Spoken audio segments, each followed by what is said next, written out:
여러분 안녕하십니까? 오늘은 7월 8일 화요일입니다. 오늘 무슨 날이죠? 남한에서는 아무 날도 아니죠. 그냥 평범한 화요일입니다. 그런데 북한에서는 오늘이 바로 특별한 날인데요. 북한 독재 체제를 세운 장본인 김일성이 사망한 지 바로 31년째 된 날입니다. 제가 여러분들께 오늘 이렇게 주목시키는 것은 오늘을 통해서 우리 모두는 한 가지 끔찍한 이 사실에 공분해야 할 것 같기 때문입니다. 그게 뭘까요? 바로 김일성이 세운 북한의 공산 독재 체제가 지구촌 근대 역사상 유일무이하게 3대를 넘어가는 최장 독재 체제라는 사실입니다. 제2차 세계대전 이후에 수많은 독재자들이 등장했지만 대부분은 1대 아니면 2대에 끝났습니다. 그런데 북한만은 다릅니다. 김일성에서 시작해서 김정일 그리고 지금이 김정은까지 3대째 세습 독재를 이어가고 있습니다. 심지어 김주애를 통해서 4대 세습까지 준비하고 있지 않습니까? 이건 단순한 우연일까요? 결코 그렇지 않을 겁니다. 여기에는 다른 독재 체제들이 가지지 못한 이 특별한 비밀이 있다고 생각됩니다. 우리 민족의 저력이라고 할까요? 아니면 창조력이라고 할까요? 이 동전이 양면 같은 것이지만 대한민국은 평화롭고 친인류적인 한강 기적을 창조했다면 북한은 또 호전적이며 반인륜적인 대동강 기적을 만들어낸 셈입니다. 그래서 오늘 김은강의 북한 나우에서는 이 불가사의한 대동강 기적의 정체를 낱낱이 파헤쳐 보겠습니다.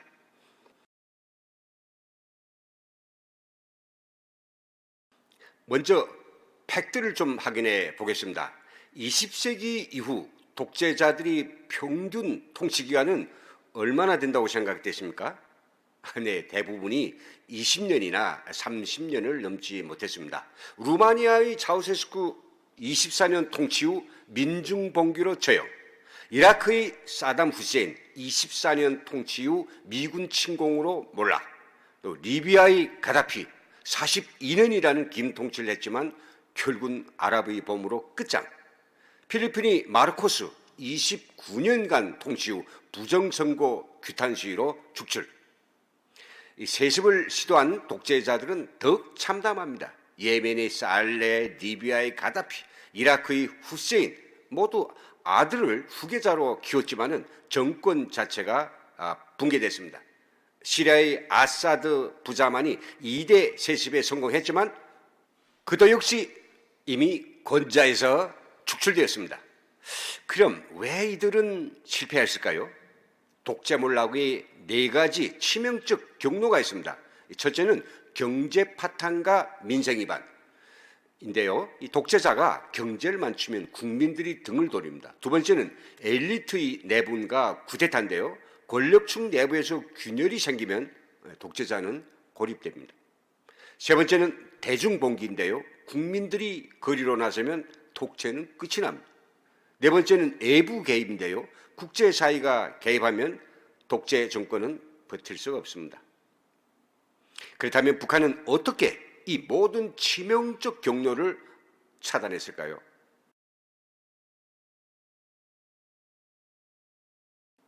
그 비밀을 파헤치기인데요. 첫 번째 비밀은 미리 준비된 세습 시스템입니다. 다른 독재자들은 갑작스럽게 죽거나 쫓겨나면서 권력 공백이 생겼습니다. 하지만 북한은 다릅니다. 김일성은 이미 1980년대부터 김정일을 후계자로 공식 지명하고 20년 동안 준비시켰습니다. 김정일 역시 김정은을 미리 준비시켰죠. 수령의 사회정치적 생명은 후대에 불멸한다라는 이론까지 만들어서 세습을 그들은 정당화했습니다. 결과가 어땠습니까? 김일성 사망 시에도 또 김정일 사망 시에도 북한은 흔들리지 않았습니다. 오히려 더 강화되었죠. 이는 승계 불안이라는 독재의 가장 큰 약점을 완전히 해결한 것입니다. 두 번째 비밀 무기는 전대미문이 조직망과 감시체계입니다. 북한 주민들은 태어나면서부터 죽을 때까지 촘촘한 조직망에 결박되어 있습니다. 인민반, 직장 내 당 조직, 청년동맹, 여맹 이 모든 것들이 서로를 감시하고 통제하는 그런 시스템입니다. 다른 국가들과 비교를 한번 해보십시오. 루마니아의 차우세스쿠 정권도 비밀 경찰을 엄청 많이 운영했지만 북한만큼 일상생활 깊숙이 스며든 전방위적인 감시는 아니었습니다. 또 필리핀이 마르코스도 계엄령을 선포했지만 북한처럼 3대에 걸쳐 체계적으로 구축된 통제망은 없었습니다. 세 번째 비밀 무기는 유사 종교적 권위 체계입니다. 북한은 단순한 개인 숭배를 넘어서서 준종교적 신앙 체계를 만들었습니다. 김일성은 단순한 지도자가 아니라 영생불멸의 태양입니다. 김정일은 친애하는 지도자이고 김정은은 경애하는 최고 영도자입니다. 이건 말이죠. 다른 독재자들의 개인 숭배와는 차원이 다릅니다. 스탈린도 개인 숭배를 크게 장려했지만 그가 죽자 후르시초프가 탈소련화를 했죠. 하지만 북한에서는 김일성이 죽은 지 30년도 훨씬 지났는데도 여전히 그는 영원한 주석입니다.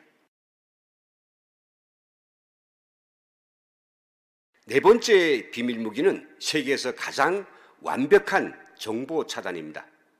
1980년대 말 동구권 자유주의 독재 국가들이 무너진 이유 중에 하나는 서방의 정보가 유입되면서 국민들이 다른 삶이 가능하다는 것을 알게 되었기 때문이라고 합니다. 하지만 북한 주민들은 어떻습니까? 대부분이 바깥 세상에 대해서 전혀 모르고 지내고 있습니다.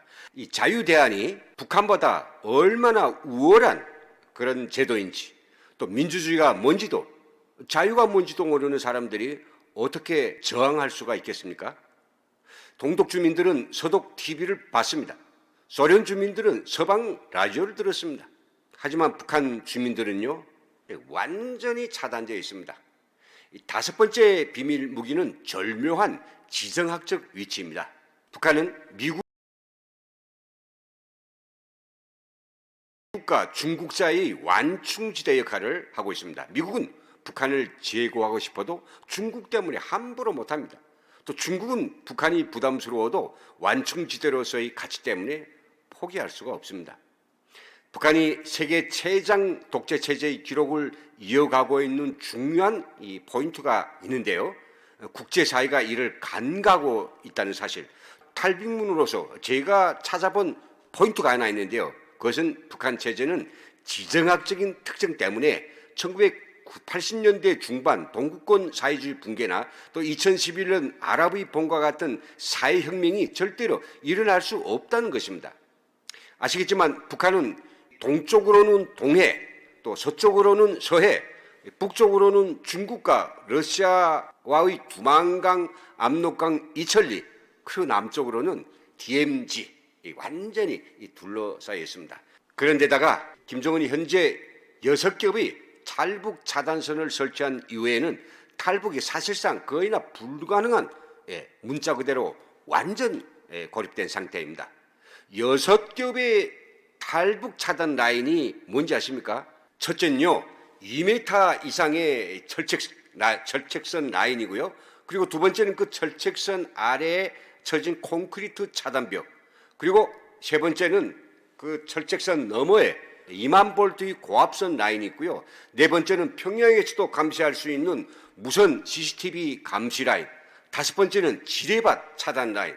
여섯 번째는 감시병이 총을 들고 있는 발사 라인입니다. 지금까지 이런 차단 라인은 있어 본 적이 없었습니다.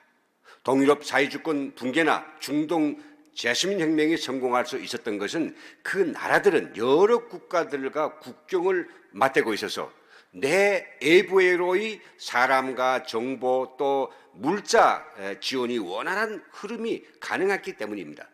하지만 북한은요, 이 6겹이 고도화된 차단벽이 있어서 개미 한 마리 들락거리지 못하며 여기에 핵무기라는 최후의 이 보험까지 가지고 있어가지고 아무도 건드리지 못하고 있는 것이죠.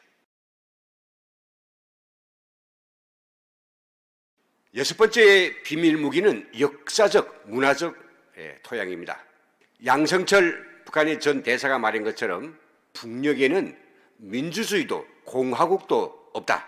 오직 백두혈통 전통만이 존재한다는 것이 바로 핵심입니다.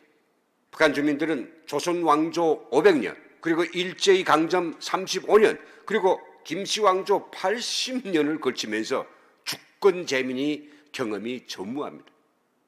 다른 나라 국민들은 그래도 우리에게도 국민으로서의 권리가 있다라는 그런 의식 정도는 다 가지고 있지만 북한 주민들은 권리라는 이 개념 자체가 매우 희박합니다. 이것이 바로 북한이 만들어낸 가장 가증스럽고 추악한 대동강 기적의 진실입니다. 다른 독재자들이 실패한 모든 경로를 사전에 차단하고 완벽한 통제 시스템을 3대에 걸쳐서 구축한 것입니다. 하지만 잠깐만요. 이게 정말 기적일까요? 절대로 그렇지 않습니다. 이것은 인류 역사상 가장 정교하고 잔인한 반인륜적인 실험입니다. 2,500만 북한 주민들을 실험실이 쥐처럼 만든 것입니다. 경제는 완전히 파탄났습니다. 1990년대 고난의 행군 때 최소 100만 명이 굶어 죽었습니다. 정치범 소행소에서는 10만 명 이상이 갇혀 지금도 죽어가고 있습니다. 탈북자들이 증언에 따르면 3대에 걸쳐서 연좌제로 가족 전체가 처벌받고 있습니다.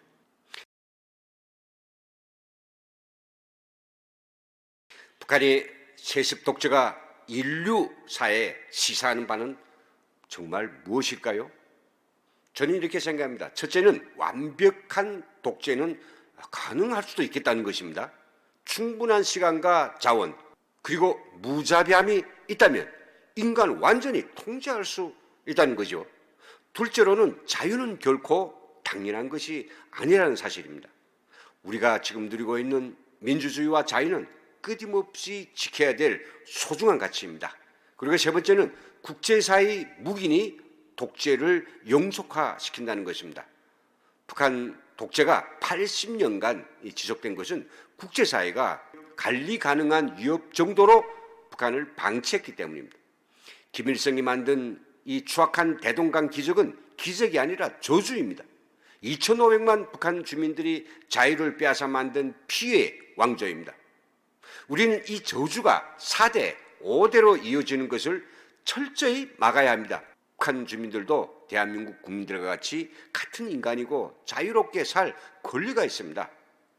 북한 3대째 내려오는 핵 독재 체제의 진실이 이러함에도 불구하고 이런 독재 체제를 사실대로 비판하고 독재 체제의 영향을 제약시키고 그 속에서 신음하는 우리 한 결의들을 걱정하고 구원하기 위해서 뭐라도 좀 하는 것이 같은 동족으로서 마땅한 혈육의 정의고 보편적 인간으로서 가져야 될 정의감이며 양심이고 천부적인 그런 감정이 아닐까요? 그런데 이런 추악한 독재 체제를 미화 분식하고 그것도 모자라서 추앙할 뿐만 아니라 그들이 천인공노할 학살과 탄압을 묵인하며 목숨 걸고 자유대안으로 기순해서 그 체제를 고발하는 우리 탈북자들을 변절자로 매장하고 독재체제의 존속에 부여가면서 어마어마한 양의 국민이 혈세를 조공하는, 가져다 바치는 이런 정치꾼들은 도대체 그 정치가 무엇일까요? 참으로 허망하고 개탄스럽습니다. 오늘 김일성 사망 31주기를 맞아 우리는 이 끔찍한 실험이 언제까지 계속될 것인지 진지하게 생각해 봅니다. 어제도 이야기했습니다만 우리 곁에 나날이 강해지고 있는 공산 독재의 독소에 질색에 죽기 전에 그 독소를 완전히 제거해야 우리의 평화와 후대들의 미래가 약속되는 거죠. 역사는 언제나 자유의 편에 였습니다. 북한도 예외가 될 수 없습니다. 오늘도 함께 해주신 애국시민 여러분 대단히 고맙습니다.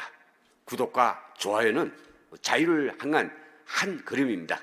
그럼 여기서 오늘 방송 마치고요. 내일 아침 8시에 다시 뵙겠습니다. 감사합니다.